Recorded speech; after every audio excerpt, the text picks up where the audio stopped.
Okay, I'm going to start this video with a proof of concept. This is the end screen from Last Avengers standing at Challenge 4 difficulty with the 100% completion score, so no deaths during the entire 14 floors.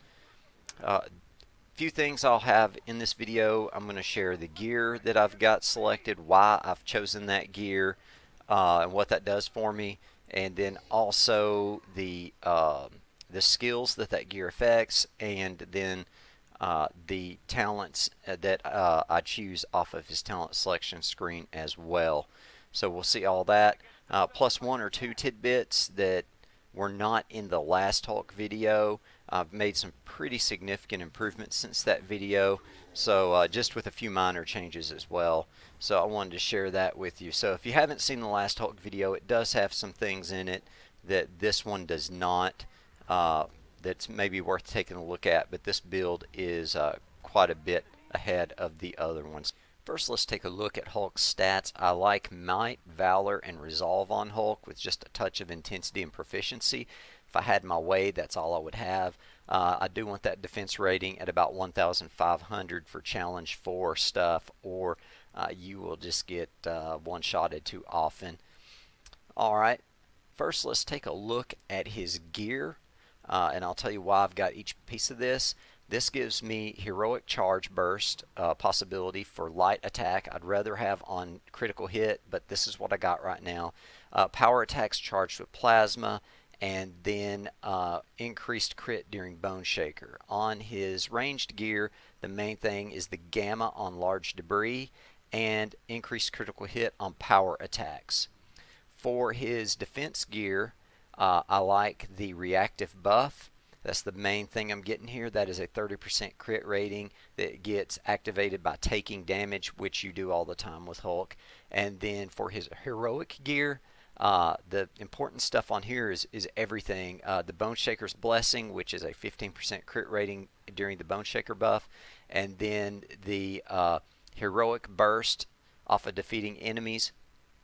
And also the heroic cooldown reduction for Boneshaker.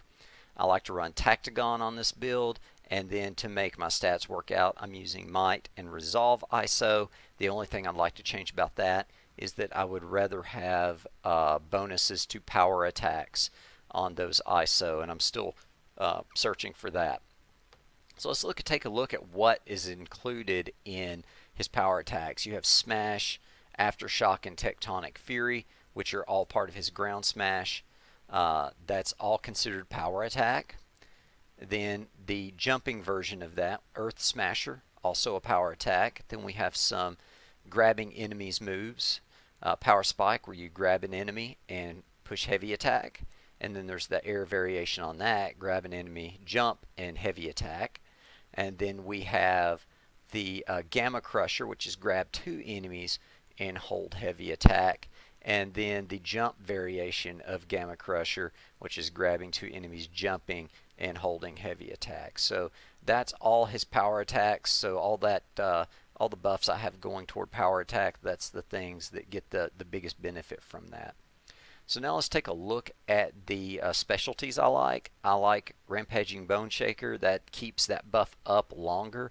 And since I'm getting a lot of critical hit during that buff, I want that up as much as possible.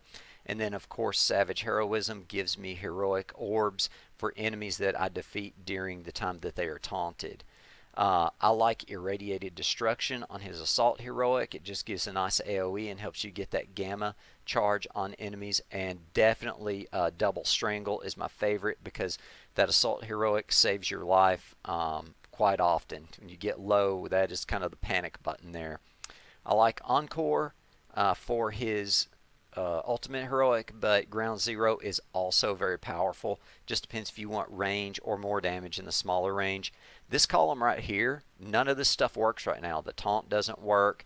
The Regen Orb talent doesn't work. The Heroic Orb talent doesn't work. None of that works. For his Mastery, I like Durable Bludgeon. Just like my enemies to last a while, since I've got that Gamma Crusher and all that stuff, I like to be able to use the enemies and then grab other enemies. I like the Takedown specialization to produce heroic orbs.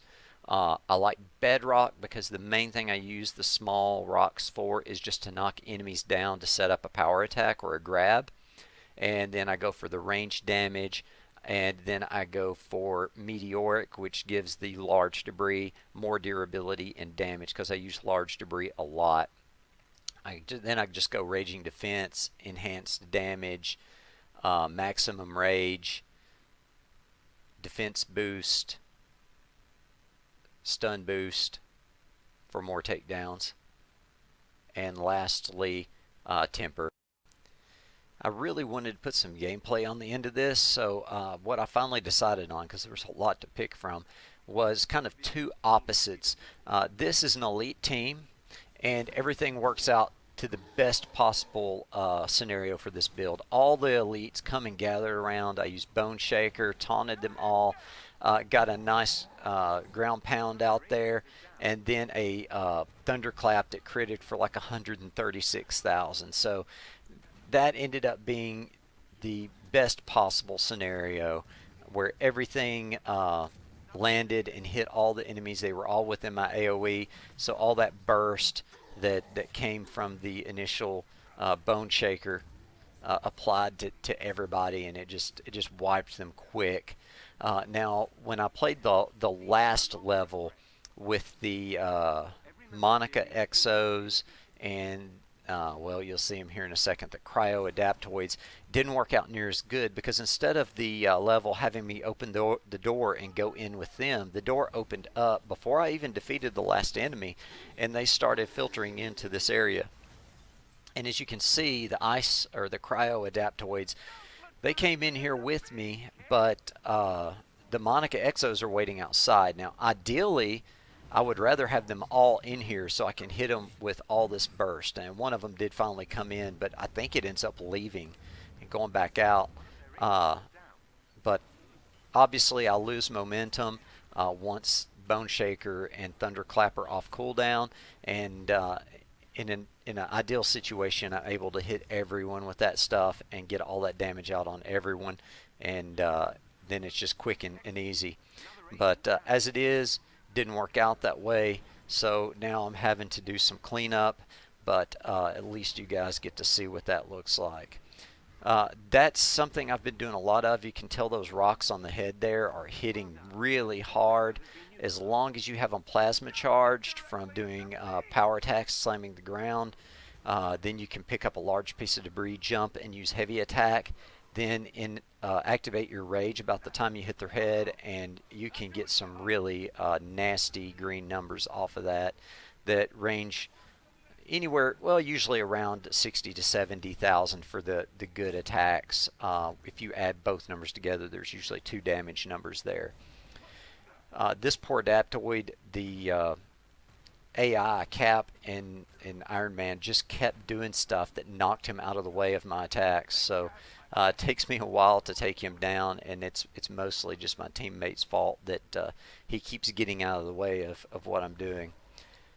Alright, so after we take him down here, I still have the Monica Exos in the other room, and then a whole lot of little ice guys, cryo guys. So I do have Bone Shaker back, which is good. I'm able to clean up a lot of the mess. I do get really hyper focused on trying to take these Exos out because I know that the level will end if I can get rid of them and stop spawning the ads. So that's why I'm kind of a little too focused, honestly, on taking out these Monica Exos because I could have gotten in trouble with all the ice being sprayed my way.